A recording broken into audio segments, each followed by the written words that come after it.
My pleasure to introduce today's speaker, Dr. Stephen Lucarelli.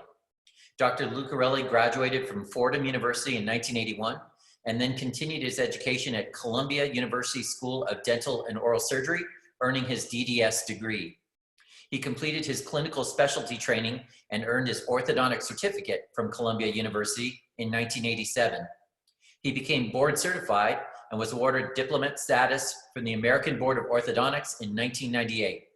He's a chairman of the Mid-Nassau Dental Study Club and is a member of the American Dental Association, the American Association of Orthodontists, American Board of Orthodontists, and the New York Dental Society. For the past 30 years, he's been a clinical professor teaching postgraduate orthodontics at Columbia University Dental School. He owns an orthodontic patent, and he currently maintains his own private practice in Mineola, New York. I'd love to warmly welcome today's speaker, Dr. Stephen Lucarelli.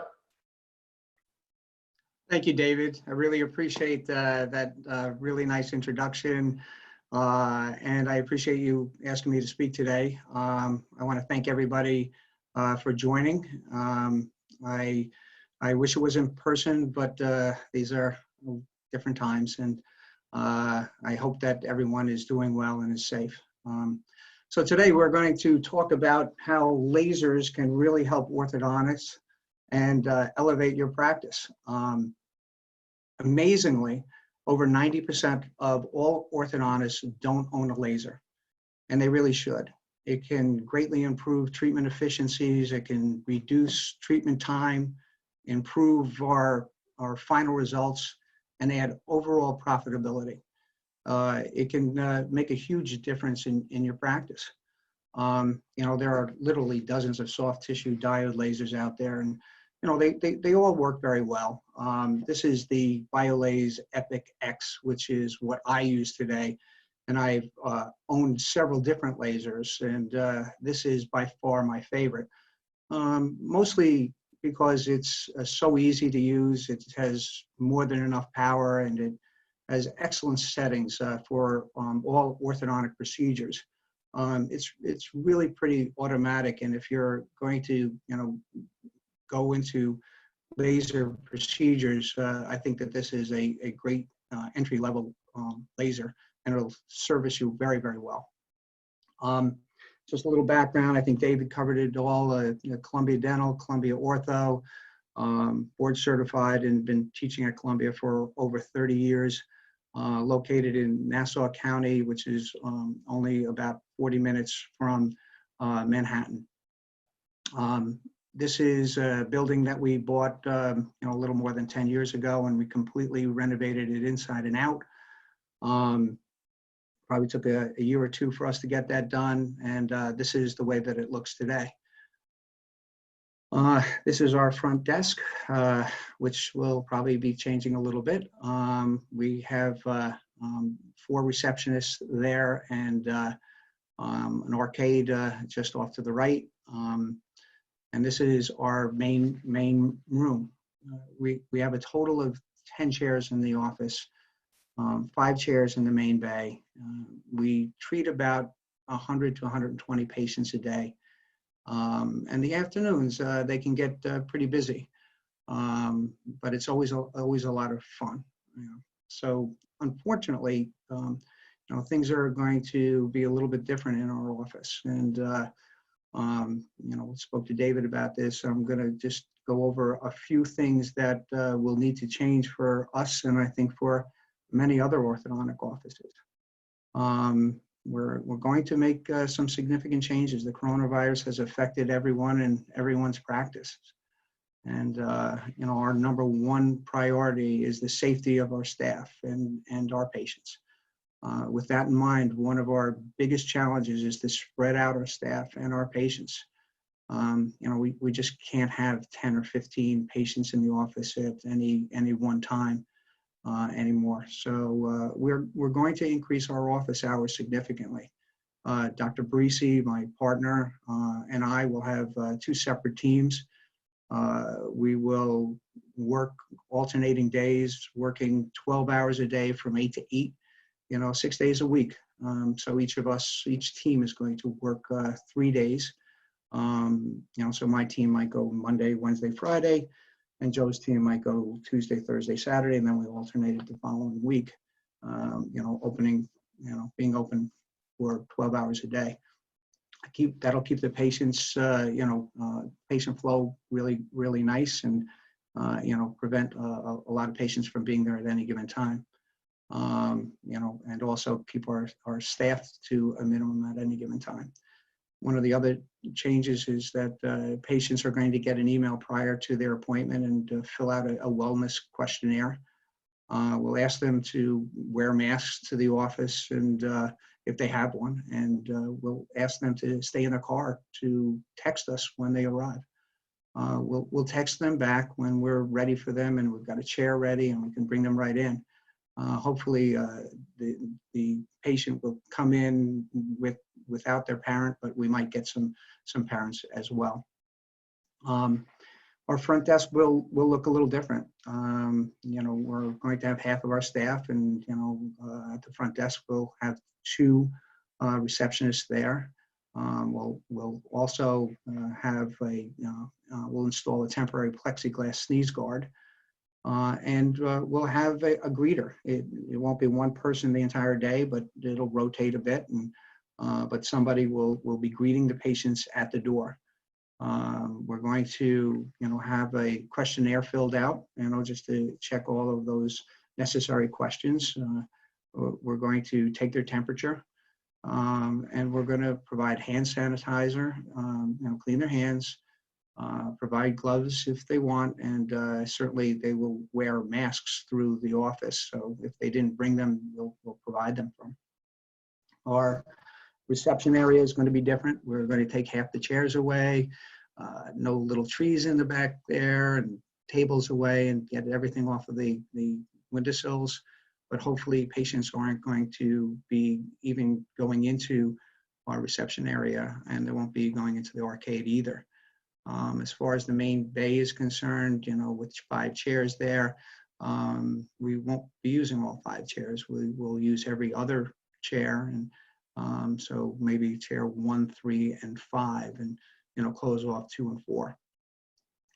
We'll have our patients bring, the adolescent patients bring in their cell, so that while we're doing a procedure, we can FaceTime a parent that might be in the car, and continue the lines of communication that we've always had. We've always had patients come into our main bay and into our office so that we can talk to them, tell them, how the patient's progress is going. So at least we can FaceTime them and really at least keep those lines of communication open. We'll use our private treatment rooms for aerosol procedures. We've ordered Isolite high-speed suction for each of the rooms to be used for those procedures. And then after their procedure, they'll be walked out of the office. We're going to try to have them go out a different way than new patients are going to be coming in, so they don't run into anybody. And they won't stop at the front desk. They can go right out, and we'll call them the next day to schedule their next appointment. So it's a different world, and it's important for us to adapt to the new climate. We need to keep our staff and our patients safe, and we need to embrace that. So back to lasers. So I think it's crazy that 90% of all orthodontists don't own a laser. So we're going to figure out why that is. David and I have a little bet. I have over 400 slides, so I'm going to need to go pretty quickly. And David and I are betting a steak dinner that I can get through all 400 slides in 45 minutes. So if I can do that, David's going to take care of me there. I'm winning so far, Dr. Lucarelli. Okay. Well, as far as orthodontists not adapting to laser treatments and bringing them into their practices, one of the main reasons is that they really lack a lot of training in dental schools and orthodontic programs. Most of them don't introduce any of that. And I can tell you that at Columbia, we do have a laser. It is a BioLase. We've had it for probably about 7 or 8 years. We almost never use it. And one of the reasons that we never use it is because we have to get perio into the clinic, all right, and get approval from them. Often they take the patient back into the perio department, and then we never get a chance to do the procedure. As far as NYU, I know that they have one as well, but it's still in a box. They've had it for 5 years. They've never used it. And they just don't have the staff, I guess, to really train the students, so they don't use it. So a lack of training is certainly a huge thing. So every single student coming out of, most of these programs are not being exposed to it. All right. Why don't orthodontists use lasers? So we did a survey. We took 43 orthodontic residents that had to be out at least 5 years, and we surveyed them. And 2 quick questions. One was, do you own a laser? And out of all of those orthodontic residents, only 2 had a laser, and 1 of them had a laser only because it was left there when they bought the practice. So it was from the previous owner. Then we asked why not, and there were 4 main reasons why not. So let's play a little family feud here. The 4th reason, all right, was the cost of the laser and the training. So out of all of those 43 orthodontists, they felt as though the cost of a laser and the training required would be too much for them. Now, a laser, you could pick up a laser probably for about $4,000 or $5,000. I think the training for it is probably about 7 or 8 hours to become certified. And it depends on the state. In many states, you don't even have to be certified. So I'm having a hard time grasping why someone wouldn't be willing to spend maybe $5,000 and 7 or 8 hours to actually start doing these types of procedures. The 3rd reason was disruption to the practice. So they're concerned about the changes that are going to occur if they start to bring these procedures into their office, and feel as though that you need to do it into a private treatment room, and you don't. All right, you could do it almost anywhere in the office. You need to use protective eyewear, but the procedures are short. They're quick, they're easy. Most of them are 5 or 10 minutes. They could be 30, 35, 45 minutes for longer gingivectomies. But if you schedule it properly, you bring patients in the morning, it's really not a big deal. You're not dedicating any more time or disruption to the practice than you would just bringing in a new patient. So then you had the second most common problem was injections. Now, for me, an old timer, being out of a program for 15 or 20 years, not picking up a needle or giving a shot, it was a little bit of a challenge. But you're a dentist. It's something that you kind of get used to again. As far as you young guys, I mean, this is a piece of cake. I mean, you just finished your dental school training, your residency, so giving an injection really shouldn't be a problem. And then the main reason, the number 1 main reason was, why do we need it? And that's where we're going to concentrate most of our efforts, is why do we need a laser, and what can it do for you as an orthodontist and for your practice? So the number 1 reason you should have a laser is to be able to do soft tissue exposures. It is the most common procedure that we do in the office. We do it a couple of times a week. It's no big deal. It's 5 minutes. And this is an example of why it can really be helpful. So you have a severely crowded case, impacted cuspids, no room for those cuspids to erupt. So we're going to treat this patient with extractions, 2 upper bis, 2 lower bis, and we're going to do lower seconds. All right, so we're going to extract, and now we're in a holding pattern. All right, all we're doing right now is just waiting for those cuspids to come in. Sure, I could have put a Nance in, you could have put a number of appliances in. We just threw some brackets on, put some stops in the wires, and prevented anything from coming forward, holding the space. A year later, we're still waiting for those cuspids. Now, it could take another 6 to 12 months for those cuspids to come in far enough for us to be able to get a bracket on it. Or we can do a pretty simple laser procedure. Most of these are done with topical alone. Sometimes we do give an injection. It depends on the tissue. This is what I use, the best topical ever. You can use a compound from Steve's Pharmacy, or you can really, use whatever you feel works best. This is what I use to give an injection. It's a DentaPen from Septinet. And, basically it controls the pressure, and it's a great delivery system. You don't need this. You just need it for, I prefer to have it. I'm more comfortable with it. I think it makes the patients more comfortable as well. So why not? I think it costs something like $3,000. And if you're going to use it enough, I think that it's very helpful. It's got an on-off switch and then a control that allows you to dispense the amount of anesthetic as you want. All right, so you can actually decide on how much pressure you want to apply. All right, and just looking to blanch the tissue. No big deal. But once the tissue is blanched, to wait a few minutes, go see a couple other patients, come back, and you make a little window. Tiniest little window that you can. All right, and all you really want to do is make the window big enough to be able to get a bracket on it. We typically use an eyelet. All right, so once we have that enamel there, we can just bond right to that surface. And now we put our wire in, we tie to it. Now we're putting force on there. And, just a visit or two later, we have that. And we're here in 4 months. So we could have waited 6 to 12 months to be able to get a brace on there. Or we can actually erupt that tooth into occlusion within a 4-month period of time once we get a handle on it, once we get an attachment on it. All right, same thing here. Impacted cuspid. Now that's I show this because it's kind of far away. I would wait on that. You might have some bone on top of there, which you'd like to avoid, but even if you hit that, if you did have a spicular bone on there, you just take a handpiece with a round fluted burr and just trim it away. The patient doesn't even feel it. But I'd wait on that. And now you can kind of see the architecture of the crown of the tooth.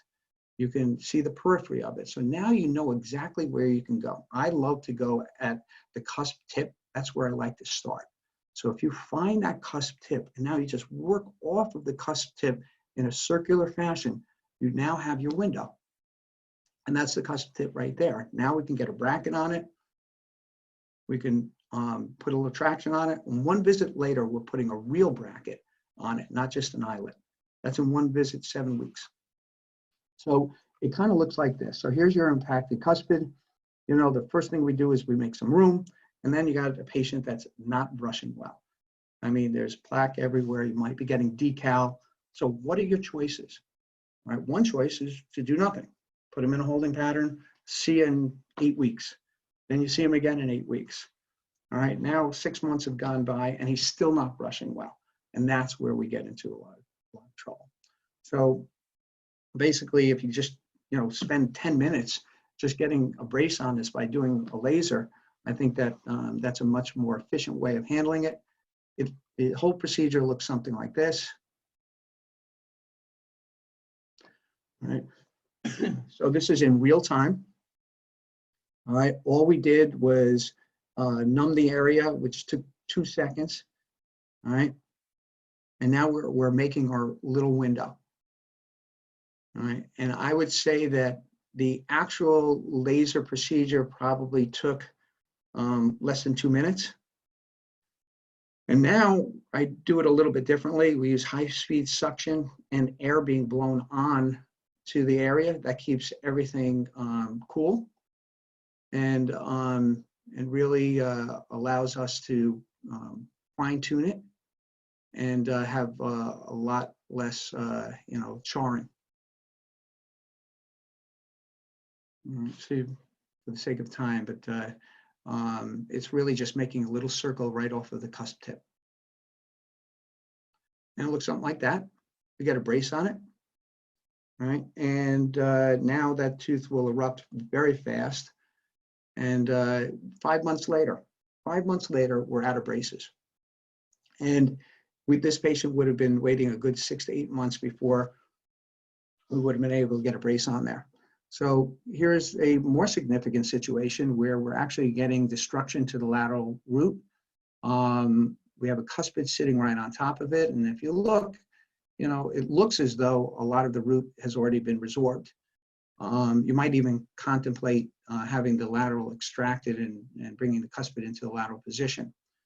We chose to move the cuspid into its normal position, and that's where it is right there. So first thing we do is make some room. And now we're going to go after the cuspid, and we make our little window. We then put a eyelid on there, and we have a diagonal pull by first tying to the wire and then tying to the tube in the back. And that's going to give us a diagonal movement, which is going to erupt it and also move it distally. And it's passing by the lateral. If you look closely, you're going to be able to see that the lateral is not engaged in the wire, which is exactly what we want. We want that. We want the wire to be on the outside of the bracket so that the bracket is not engaged in the wire, so that the root can move out of the way of the cuspid, and you're decreasing your chances of having root resorption. But as the crown of the tooth is passing by the root, all right, we're not increasing root resorption, and it can float around. All right, so we're bringing that cuspid into its normal position. And now we have it pretty close to where we want it, and you can see how the wire is outside the bracket. You could take the bracket off, but there's an aesthetic concern with that. And you can see our diagonal pull, and we can still wear our rubber bands if we wanted to. Now we do a second laser procedure, and we're looking good. Get a bracket on it, and 6 months later, that cuspid that was sitting on top of the lateral root, causing root resorption, is now in a much better position away from the lateral. And we took a PA just to see how the root was, and it really was in good shape. You have some apical root resorption, but not much at all. And I think if you had not done a laser procedure, if you had not used your laser, I think that that we would have had some problems with the lateral. Similar situation, you know, cuspids erupting right near the centrals. And, you know, so we did some expansion, and there they are. And very simply, we can just make two little windows, construct some mechanics in order to distally move the crowns of those teeth and get them away from your centrals and laterals. Impacted cuspid. So this is obviously something that I wouldn't feel comfortable with. So we send this patient out to have cuspid exposure after we've made room and got alignment. And pretty routine procedure there. And sometimes the surgeon just has a hard time getting the bracket where I would like it to be. I've instructed all of our surgeons to place the bracket, the attachment, as close to the crown tip as possible. All right, we want to kind of steer that cuspid, kind of like steering a boat into a slip. All right, so you want to do it right from the cusp tip.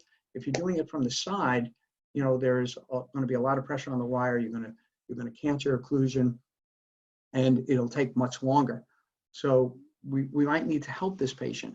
So you can see the chain coming down. I don't think you're going to have much forces left in order to erupt that. So if we could just cut a little window in there, we're in great shape. Now we can get a brace on it, and we're good to go.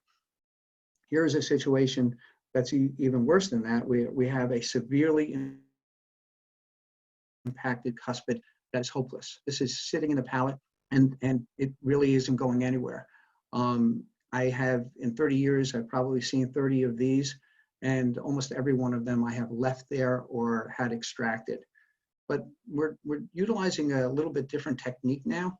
What we're trying to do is take the roots of the adjacent teeth, the lateral and the bicuspid, and move them out of the way, so that we're kind of creating a pathway or a track for the cuspid to kind of move in that direction, almost like a bowling lane with bumpers. And then we're going to force erupt the deciduous tooth, which will somehow create a vacuum in there, and kind of like a little void to help redirect the cuspid. So we want to create that vacuum and redirect the crown of the cuspid and move those roots out of the way so that it can move down. You can see how crooked our brackets are. So the brackets are designed in such a way to move the roots out of that area, and we're going to move them in that direction. So now you can see that the brackets are aligned, and so therefore the roots are malaligned. we're super erupting the deciduous tooth, we're creating a void, and we're creating space. And we'll continue to do that. And as we're doing that, we're reshaping the crown so that we're reducing the height of the crown and creating, some space in there with the occlusion. And now you can see that the cuspid that was completely horizontal is now at a 45. 45 degrees. We'll continue to force erupt this deciduous tooth, continue to move the roots out of the way, and then we can get an exposure done. And now we can use our chain to help redirect it. Again, if you notice, the lateral has no wire in it. We're allowing the lateral to float around. We just bend our wire around it. And we're chaining, and you can see the bracket that was placed on the crown tip, and continue to force erupt that. Now it's in a much better position. And now we're ready for our laser procedure. And that looks something like this.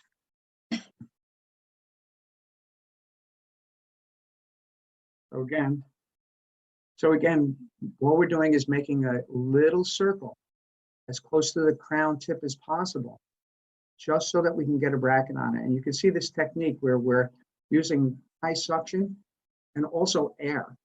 My assistant is basically keeping everything nice and cool, and patient doesn't feel it. You have a lot less charring, and you're done.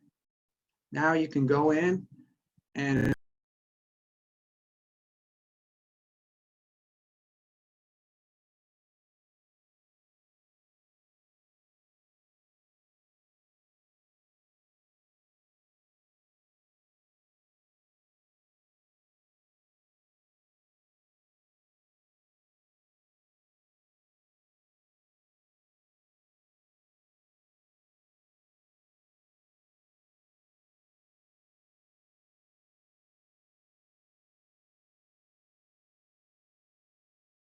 cases where you're almost done with everything else and you're still waiting for a second bicuspid to erupt.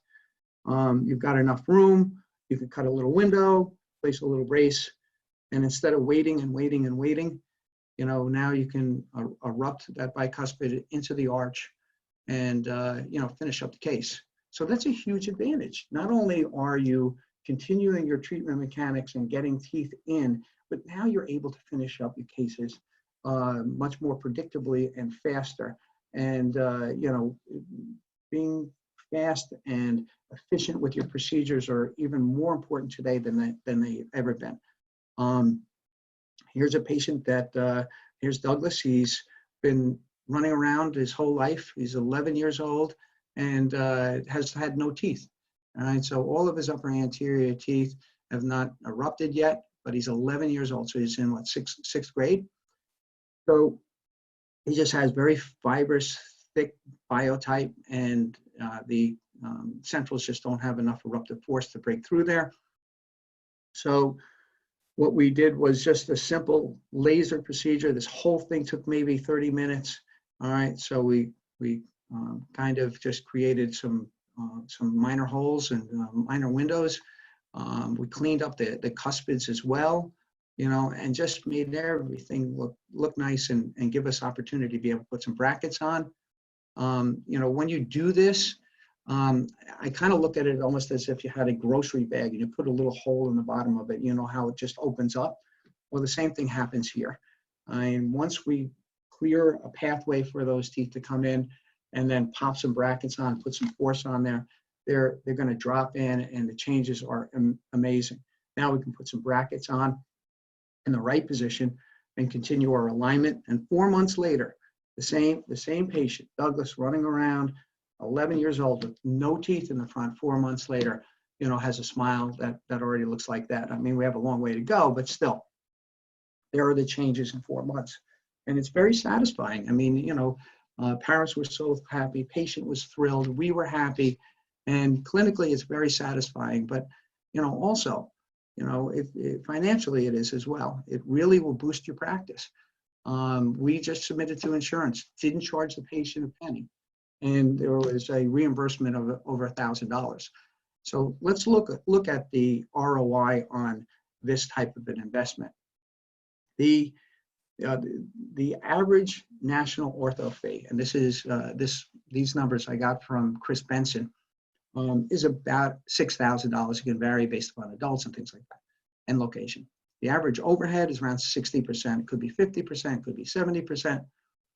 So the average profit per case is about $2,400. All right. The average number nationwide of appointments is 27, and you still have retainer appointments. Now, I would hope that today we were much more efficient, and that number would be somewhere between maybe 12 and 15, not 27. That's a pretty high number. But for an average orthodontic case, you'll get $2,400 over 27 appointments plus retention. This was $1,000 profit over 45 minutes. So you have now increased your profitability by 30 or 40% by just incorporating this one procedure. You do 5 of these, 7 of these, you have more than paid for your laser. Okay, second molar impactions. Let's see how we do on time. Okay, got to roll. All right, second molar impactions. All right, so we don't see this as much as we used to. All right, and the reason is that we're not banding our first molars anymore, and so but we do still see it, and it can be disruptive. So this tooth has a poor prognosis, and we have just a few options. One is we could just extract it, and then we can hope that the third molar comes in, doesn't dump over too much, and hope that we can place it into the second molar position. Second is doing surgical uprighting. Well, that has a lot of morbidity. About 63% of surgical uprighting has consequences. Could be a root fracture, could be ankylosis, devitalization, external resorption. So it certainly has its issues. Or we can orthodontically upright it. Not so easy. But if we can make a window and be able to place a brace on it and place that brace as crooked as possible, as close to parallel to the occlusal surface as possible, then we can put an eruptive force to upright this tooth and torque it back. All right, I always leave the third molars in because it acts like a fulcrum and it allows the crown of the tooth to rotate backwards. This is the technique that I use. So I'll use something like an 016 nitinol, and I'll put a crimpable stop right there. And then I'll take my left thumb and I'll deflect the wire, all right, so that there's more wire in between the brackets than there should be. And then I'll use another crimpable stop, and that would go right there. And now you have 2 crimpable stops, extra wire, which will act like a spring to help kick the molar back. So once you are able to get a brace on that tooth by using your laser, you then have the proper mechanics in order to save that tooth. And within a short period of time, you can see that's the same impacted tooth that we had, maybe 6 months ago. And so you could go from there to there. Now you can safely take out your third molars and keep rolling. So those are the erupted second molars, one of which we thought was hopeless. And in this situation, here's a pan that we took, wasn't ready for treatment, come back in 6 months, everything looked fine, didn't mention a word to a parent. And look at them, maybe 12 months later, we waited 6 months, put braces on for 6 months, and look where they are. And there were no bands. There was nothing to cause this. It just occurred. So we can do the same procedure. You can see the crimpable stops, and you can see how well we can upright them and save them if we have a laser. This is a patient that was a second opinion. You can see this is not my Panorex. And this patient was slated to have the molar extracted. We just simply made a cantilever, in order to help erupt it to a certain point. After we did our laser, as long as we could laser it, I don't care if it's on the distal, the occlusal, as long as we can get a brace on it, we can use some mechanics in order to bring it in. All right. Then we do a second laser, all right, in order to get a brace on it. And it looks something like that. I don't care where it is. Just get a brace on it, start erupting it more, all right, and bringing the molar in. And now it has erupted quite a bit. And now we do a third laser. The whole thing takes 10 minutes. It's not a big deal. But now if we do a third laser, we can get a tube on there and really really save that molar. Gingival contouring. This is near and dear to my heart. Absolutely love doing this. My favorite procedure. I think that it's mind-blowing. That's what this patient looked like when they got out of their braces, and that's what they could look like. So a simple 20-minute, 30-minute procedure is really, really something that makes a very, very nice difference. Why are gingival contours important? Because they are. All right, so you look at models and actresses and actors, and you know, when you look at their it drives me crazy when I see this type of thing. It's very important. We work very, very hard to take a patient that might have a gummy smile and come up with treatment mechanics that would improve that. So what we have here, I'm going to go really fast now. So what we have is we want to do some intrusion mechanics. If you just put braces on, you're going to make teeth straight. All right, but we really want to intrude those incisors in order to get make the gummy smile go away. So what we'll do is we'll put pads in and do our intrusion mechanics. And you can see how we're going more north and we're opening up the bite, but we're opening it up in such a way that we're intruding. And you can see we just buried the collar of that crown